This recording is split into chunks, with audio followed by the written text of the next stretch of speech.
ನಿತ್ಯಾನಂದಾಯ. ವೆಂಕಟೇಶ್ ಅವರೇ, ನೀವು ಬಹಳ ದಿನದಿಂದ ಶಕ್ತಿಪಾತ ಯೋಗದ, ಸಿದ್ಧ ಮಹಾಯೋಗದ ಸಾಧನೆ ಮಾಡ್ತಾ ಇದ್ದೀವಿ. ನಾವು ಎಷ್ಟು ಮುಂದುವರೆದು ನಾವು ಸಾಧಕರೇ, ಬಹಳ ಸಮಸ್ಯೆಗಳು ಬರ್ತವೆ, ಬಹಳ ಪ್ರಶ್ನೆಗಳು ಬರ್ತವೆ, ಬಹಳಷ್ಟು ಸಂಶಯಗಳು ಉತ್ಪನ್ನ ಆಗ್ತವೆ. ಯಾಕೆಂದರೆ ನಾವು ಬಹಳ ಮಹಾತ್ಮರ ಚರಿತ್ರೆಯನ್ನು ನೋಡಿದ್ದೇವೆ. ಬಹಳ ಅವಧೂತರ ಸಿದ್ಧ ಪುರುಷರ ಯೋಗಿಗಳಿದರಲ್ಲಿ ಅವರು ಶರೀರದಲ್ಲಿ ಇದ್ದಾಗೆ ಬಹಳ ಕಡೆ ಪ್ರಕಟ ಆಗ್ತಾರೆ. ಇದನ್ನು ಕೆಲವು ಮಂದಿ ಭ್ರಮೆ ಅಂತಾರೆ. ಕೆಲವರು ಇದು ಹೇಗೆ ಸಾಧ್ಯ, ಶರೀರದಲ್ಲಿರುವಾಗ ಮತ್ತೊಂದು ಕಡೆ ಪ್ರಕಟ ಆಗುವುದನ್ನು ನಂಬುವುದಿಲ್ಲ. ಸ್ಥೂಲ, ಸೂಕ್ಷ್ಮ ಕಾರಣ, ಮಹಾಕಾರಣ, ಕೈವಲ್ಯ, ಹೀಗೆ ಪದ್ಧತಿ ಇರ್ತವೆ.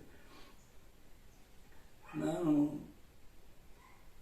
ಅಲ್ಲಿ ನಮ್ಮ ಸಿದ್ದಪ್ಪಜ್ಜ ಮಹಾನ್ ಅವಧೂತವರು ಈ ದೇವರಲ್ಲಿ ನಾನು ಕಂಡಲ್ಲಿ ಅತ್ಯಂತ ಅದು ಆಧ್ಯಾತ್ಮಿಕದ ಶಿಖರದ ಅತ್ಯಂತ ಉನ್ನತ ಮಟ್ಟದಲ್ಲಿರುವ ಮಹಾತ್ಮರು. ನಿಮಗೂ ಗೊತ್ತಿದೆ, ನೀವು ಅವರ ದರ್ಶನ ಪಡೆದಿದ್ದೀರಿ. ಆಗ ನಾನು ಸ್ವಲ್ಪ ದಿನ ಮೊದಲು ಹೋಗಿ ಬಂದ ಮೇಲೆ ನಮ್ಮ ಆತ್ಮೀಯ ರಾಜು ಸಿಂಗ್ಳೂರು ಅಲ್ಲಿ ಇರ್ತಾರೆ.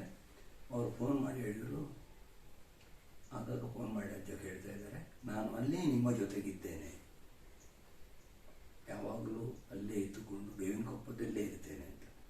ಇದನ್ನು ನಾನು ಹೇಳಿದ್ರು ಯಾರು ಅಷ್ಟು ಬೇಗನೆ ನಂಬೋದಿಲ್ಲ. ಅಲ್ಲಿ ಇದ್ದಾಗ ಇಲ್ಲೇ ಹೇಗಿರ್ತೇವೆ. ಒಂದೇ ಕಡೆ ನಿತ್ಯಾನಂದರ ಚರಿತ್ರೆ ಇದೆ. ನಿತ್ಯಾನಂದ ಗೋಕರ್ಣದಲ್ಲಿದ್ದಾಗ ಮತ್ತೊಂದು ಕಡೆಯಲ್ಲಿದ್ದರು, ಗೋಕರ್ಣದಲ್ಲಿ ಬಾಲಭೋಜನ ಹತ್ರ ಹೋಗಿ ಅಲ್ಲಿ ನೋಡೋ ಕಾഞ്ഞങ്ങാಡಲ್ಲಿದ್ದರು. ಹೀಗೆ 7 ಕಡೆ ಒಮ್ಮೆಲೆ ಪ್ರಕಟ ಆದ ಇದು ಕೂಡ ಇದೆ. ಬಹಳ ಮಹಾತ್ಮರ ಚರಿತ್ರೆ ಬರ್ತದೆ. ವಿಜ್ಞಾನಿಗಳು ಕೂಡ ಇದನ್ನು ನಂಬುವುದಿಲ್ಲ. ಅವರಿಗೆ ಆಧಾರ ಕೊಡಬೇಕು ಅದಕ್ಕೆ.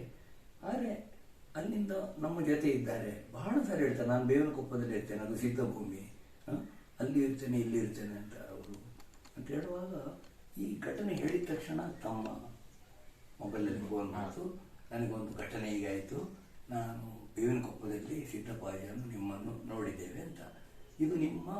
ಇದು ಅನುಭವ ಅಲ್ಲ, ನಿಜವಾಗಿ ಸತ್ಯ, ಅದು ಪರಮ ಸತ್ಯ. ಆ ಘಟನೆ ನೀವು ಹೇಳಿದ್ರೆ ಒಳ್ಳೆಯದು. ನಿಮ್ಮ ಇದರಿಂದ ಕೇಳಿದ್ರೆ ಅದು ಎಲ್ಲರಿಗೂ ಅರ್ಥ ಆಗ್ತದೆ. ಅದು ಕನಸು ಅಲ್ಲ, ಭ್ರಮೆಯಲ್ಲ, ದಿವ್ಯ ಅನುಭೂತಿ. ಅದು ಏನಂತೀರಿ, ಸಾಧನೆಯಲ್ಲಿ ನೀವು ಅವರು ಏಕತ್ವ ಹೊಂದಿದಾಗ ಈ ಸ್ಥಿತಿ ಬರ್ತದೆ. ನಾನು ನೀವು ಅವರು ಅದೇ ಎಲ್ಲ ಒಂದೇ. ಎಲ್ಲ ಆತ್ಮಕ್ಕೆ ನಾವು ಸಂಪರ್ಕಿಸಿದಾಗ ಇಲ್ಲಿ ಕೂತು ಮೊಬೈಲನ್ನು ನಂಬ್ತೇವೆ ನಾವು.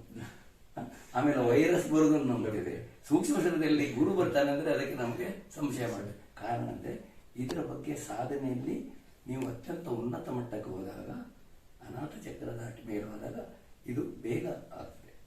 ಇದು ನಿಮ್ಮ ಸಾಧನೆಯ ಫಲ. ಅದನ್ನು ಸಾಧಕರಿಗೂ ಇದು ತಿಳಿಯಲಿ, ಉಳಿದವರಿಗೂ ತಿಳಿಯಲಿ ಅಂತ ಹೇಳೋದಕ್ಕೆ ಇದನ್ನು ವಿಡಿಯೋ ಮಾಡ್ತದೆ. ಯಾವುದು ಪ್ರಚಾರಕ್ಕಲ್ಲ. ಅದು ನಿಮಗೆ ಆದ ಅನುಭವವನ್ನು ತಾವು ಹೇಳಬೇಕಾಗ್ತದೆ. Namo Nityananda. My name is Venkatesh. I am from Bangalore. It's been 3 years since I'm walking this path of Siddha Mahayoga. And in this journey, I've been blessed by Swamiji and Nityananda Baba and various Advaita Darshanas of various Avdutas in physical form and even at a spiritual plane. And I've had darshans of yogis during my dream state on multiple occasions, but this is something that happened very recently, which is as recent as last week, which is when I finished my morning meditation and I went to sleep, and this happened between 5 and 6 a.m. time frame, and then I suddenly find myself in a place which looked very similar to Bevinkoppa, and I felt I was very close to Bevinkoppa, and this strong urge came that I should make a visit, have darshan of Swamiji, and then move along.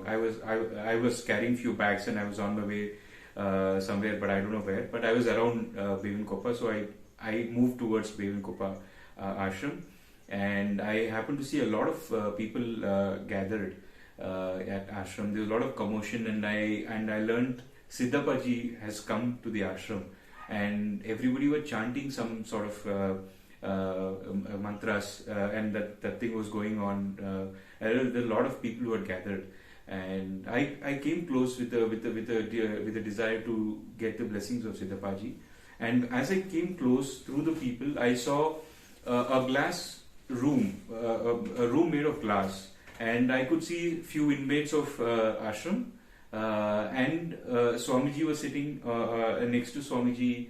Siddhapaji was sitting, and few others were sitting, and including Swamiji, they were chanting. I don't remember what it was, but they were chanting, and I tried to enter, enter, but I was not able to enter that glass room. It was locked, and the next instant I see Siddhapaji stood up. And someone woke Swamiji, also saying Siddhapaji is standing and is moving out. And the very next moment I find him coming out of it and walking towards some place with one of his helper. And I ran behind him to seek his blessings. And when I went there, I know I had dropped and I bowed to him, and he placed his hand on my head, and divine vibrations just flow through me, and I was in complete conscious when this was happening, and I could feel physically those vibrations, and post that he said, he told me something like, you don't completely practice whatever I've told, kind of thing in his style. He sort of confronted me, and I was like, no, Siddhapaji, will be putting more efforts. I'll be more conscious. Will be doing more conscious in my sadhana and all that. And then he was not convinced. He grabbed one stick from the floor, and he asked me to spread my hand, which I did like this, and he gave one tap on this and one tap on that, and then he dropped the stick and he started moving. And then by the time I grabbed my bags and I tried to follow him, I couldn't find him. Everything got vanished, and I woke up, and this whole thing happened for almost an hour, 5 to when I woke up it was 6, and I had the strong urge to call Swamiji and share this, and what I found very unique in this whole thing is that I've heard Swamiji say on many occasions, even my first instance, which is probably 2 years back, that Siddhapaji had told Swamiji that he's always here in this ashram. He's always here. His presence is here. But I never got that experience. But today, when this happened, I could sort of confidently feel that Siddhapaji is always here in this very place, along with Swamiji, blessing all the devotees and sadhaks. And the other very important, unique thing is that the glass door in which he was sitting, Swamiji has got a very good. These are things that we don't understand as sadhaks, but Swamiji has got a very nice explanation of what this whole thing means. And very important thing, we all know Siddhapaji is in the Digambar state. But what I saw in the dream, he was wearing white shirt, white pant. He was glowing, right? He was in complete white, fully clothed, which is not what you generally see Siddhapaji. But I could strongly relate to him as Siddhapaji. These are something that I saw, and I found it very amusing. And then I tried to reach Swamiji as early as possible. And the earliest I could speak to him was around 9:30 times. And when I called Swamiji, and Swamiji also said that he got a message from place of Siddhapaji that he was reiterating that Siddhapaji is in Bevinkoppa indeed. He is always ever present here. And Swamiji said, what you saw is not a dream. It's a state of reality in a different plane. And whatever I saw is probably would have happened then. And I was fortunate to sort of have this. I don't see any experience, but being part of that occasion, which probably took place in a very subtle plane here. This was the experience that I had, and I strongly believe, Siddhapaji, Guru Tattva is right here in this place, and we're all blessed to sort of, come in contact with such a place with Swamiji and Nityananda Baba, and a long way to go. But for sadhaks like this, these are all reinforcing moments for us.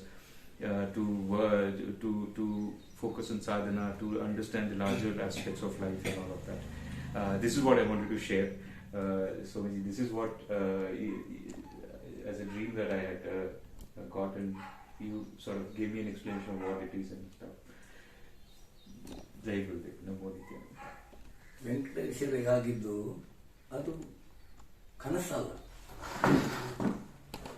ಸಿದ್ದಪ್ಪಾಜಿಯವರಿಗೆ ನಾನೊಮ್ಮೆ ಕೇಳಿದೆ, ಅಜ್ಜ ನೀವು ನಮ್ಮ ಆಶ್ರಮಕ್ಕೊಮ್ಮೆ ಬರಬೇಕು ಅಂತ. ಯಾಕೆ ಶರೀರ ತಕೊಂಡು ನಾನು ಬರಬೇಕು ಅಂತ ಅವ್ರು ಕೇಳಿದರು. ಶರೀರ ತಗೊಂಡು ನಾನು ಯಾಕೆ ಬರಬೇಕು?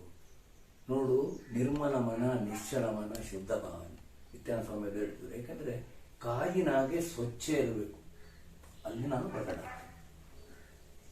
ನಮ್ಮ ಶರೀರವನ್ನು ಕಾಜಿನಾಗೆ ಪರಿಶುದ್ಧವಾಗಿ ಇಡಬೇಕು. ಆದ್ದರಿಂದ ಕನ್ನಡಿ ಕಾಜು ಹೊಡೆಯದೆ ಅದಕ್ಕೆ ಬಾಗಿಲಿಲ್ಲ. ಅವ್ರು ಹೀಗೆ ಹೊರಗೆ ಬಂದರು. ಅದಕ್ಕೆ ಅವರು ಚಿದಾಕಾಶ ರೂಪದಲ್ಲಿ ಸರ್ವವ್ಯಾಪಿಯಾಗಿರ್ತಾರೆ ಮಹಾತ್ಮರು. ಅದೇ ಅವಧೂತ ಸ್ಥಿತಿ. ಅವರಿಗೆ ಶರೀರ ಭಾವ ಇಲ್ಲ, ಮಾತ್ರಲ್ಲ ಶರೀರವಿಲ್ಲ, ಶರೀರಿ ಅಂತಾರೆ ಅವರಿಗೆ. ಅದಕ್ಕೆ ಕೃಷ್ಣ ಭಗವದ್ಗೀತೆಯಲ್ಲಿ ಕ್ಷೇತ್ರ ಮತ್ತು ಕ್ಷೇತ್ರಜ್ಞ ಅಂತಾರೆ. ಕ್ಷೇತ್ರ ಎಂಬುದು ಬೋಳಿ, ಕ್ಷೇತ್ರಜ್ಞ ಆತ್ಮ ಮತ್ತೆ ಶಿವಾತ್ಮ ಬೇರೆ ಅಲ್ಲ. ಬೆಳಕು ಮತ್ತೆ ಮನಸ್ಸಿಗಿಂತ ಬಹಳ ವೇಗವಾಗುವ ಒಂದು ಶಕ್ತಿ ಇದೆ, ಅದು ಸೂಕ್ತವಾಗಿ ನಮ್ಮೊಳಗೆ ಮಲಗಿದೆ. ಅದು ಜಾಗೃತ ಆದರೆ ಯುಗ ಯುಗ ಸೇ ಅಂತರ್ಮೇ ಸೋಯಿ ತಿಥಿಶಕ್ತಿಕೋ ಜಗಾವು. ಅವರು ಬಿಳಿ ಬಟ್ಟೆ ಹಾಕಿದ್ರಲ್ಲ, ಅದು ಪ್ರಕಾಶ. ಈ ಪ್ರಕಾಶ ಎಲ್ಲ ಕಡೆ ಒಂದೇ ಸಮಾನವಾಗಿದೆ. ಅದು ಅವರು ಆ ಥರ ಪ್ರಕಾಶಕ್ಕೆ ಹರಡ್ತಾರೆ ಮಾತ್ರ ಅಲ್ಲ, ನಿಮ್ಮ ನಿರ್ಮಲ ಮನ, ನಿಶ್ಚಲ ಮನ, ಶುದ್ಧ ಭಾವನೆ ನಿಮ್ಮದು ನಮ್ಮದು ಮೂರ್ದು ಅಂದಾಗ, ಏಕತ್ವ ಬಂದಾಗ ಆ ಕಾಜಿನ ಒಳಗೆ ಹೊರಗೆ ನೀವು ಒಳಗಿದ್ರು ಕೂಡ ಅದು ಕಾಜು ಹೊಡೆಯದೆ ಅವರು ಹೊರಗೆ ಪ್ರಕಟ ಆಗ್ತಾರೆ. ಇದು ವಿಜ್ಞಾನಕ್ಕೆ ಮೀರಿದ್ದು. ಮಾತು ಮನಗಳಿಂದ ತತ್ತ ಮೀರಿದ ವಿಜ್ಞಾನ ಪುಸ್ತಕದ ಜ್ಞಾನ. ಇದು ಮಸ್ತಕ ಜ್ಞಾನ ಆದಾಗ ನಿಮ್ಮಲ್ಲಿಯೂ ಮಸ್ತಕ ಜ್ಞಾನದ ಎಲ್ಲರಿದೆ. ಅದು ಕೆಲವೇ ಕ್ಷಣದಲ್ಲಿ ನಿಮಗೆ ಇದಾಯಿತು. ಇನ್ನು ಸಾಧನೆ ಮಾಡ್ತಾ ಮಾಡ್ತಾ ಹೋಗಿ ಅದೇ ಸ್ಥಿತಿಗೆ ನೀವು ತಲುಪ್ತೀರಿ. ಆತ್ಮ ಮತ್ತು ಶಿವಾತ್ಮ ಬೇರೆ ಅಂತ ನಾವು ತಿಳ್ಕೊಂಡು ಬಂದಿದ್ದೇವೆ. ದೇವರು ಬೇರೆ, ನಾವು ಬೇರೆ. ದ್ವೈತ. ಅದ್ವೈತ ದರ್ಶನಂ ಜ್ಞಾನಂ ಅಂತ ಹೇಳಿದರೆ ಏನಿದ್ದಾರೆ, ದರ್ಶನ ಆಗಬೇಕು, ನಮ್ಗೆ ಅನುಭವ ಆಗಬೇಕು. ಸಕ್ಕರೆಯನ್ನು ನಾವು ವರ್ಣಿಸಬಹುದು, ಸಿಹಿಯನ್ನು ಹೇಗೆ ವರ್ಣಿಸ್ತೀರಿ?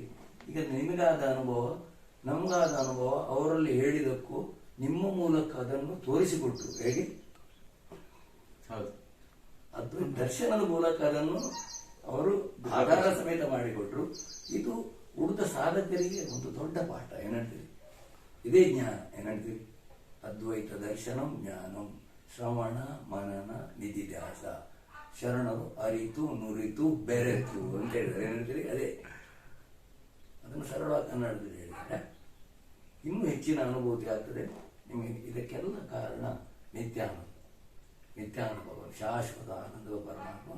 ನಿತ್ಯಾನಂದ, ಸಿದ್ದಪ್ಪಾಜಿ, ಸಿದ್ಧಾರೂಢ, ಆ ರೋಡ ಈ ರೋಡ ಅಲ್ಲ, ಶಿರಡಿ ಸಾಹೇಬ ಎಲ್ಲ ಒಂದೇ.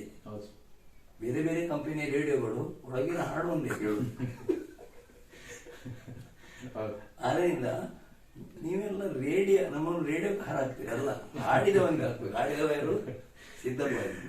ಸಿದ್ದಪ್ಪಾಜಿ ಒಳಗೆ ನಮ್ಮೊಳಗೆ ಎಲ್ಲರೂ ನಿತ್ಯಾನಂದ ಬ್ರಹ್ಮಾನಂದ ಸ್ಥಿತಿ. ಆ ಸ್ಥಿತಿಗೆ ಅವರು ತಲುಪಬೇಕು. ಅವರಿಂದ ನಮಗೆ ಕೆಲವೇ ಕ್ಷಣ ಈ ಅನುಭೂತಿ ಸಿಗ್ತದೆ. ಅದು ಪೂರ್ಣ ಸಿಗಬೇಕಂತ ನಾವು ಪ್ರಯತ್ನದಲ್ಲಿ ಮುಂದೆ ಹೋಗ್ಬೇಕು. ನಾವು ಸೈಕಲ್ ಕಲಿಸಿರ್ತಾರೆ, ನಾವು ಸ್ಟ್ಯಾಂಡ್ ಆಗಿ ಸೈಕಲ್ ಹೊಡಿತೇವೆ, ಹೋದ್ರೆ ಅಮೆರಿಕವರೆಗೂ ಹೋಗ್ಬೋದು. ಅದರಿಂದ ಈ ಅನುಭೂತಿ ಜನರಿಗೆ ಹಂಚಿಕೊಂಡಿದ್ದಕ್ಕೆ ನಿಮಗೆ ಧನ್ಯವಾದ. ಇನ್ನೂ ಹೆಚ್ಚಿನ ಸಾಧನೆಯಲ್ಲಿ ನೀವು ಮುಂದುವರಿಲಿ ಅಂತ ನಿತ್ಯಾನಂದರಲ್ಲೂ ಸಿದ್ದಾಪಾಜಿಯಲ್ಲೂ ಪ್ರಾರ್ಥನೆ.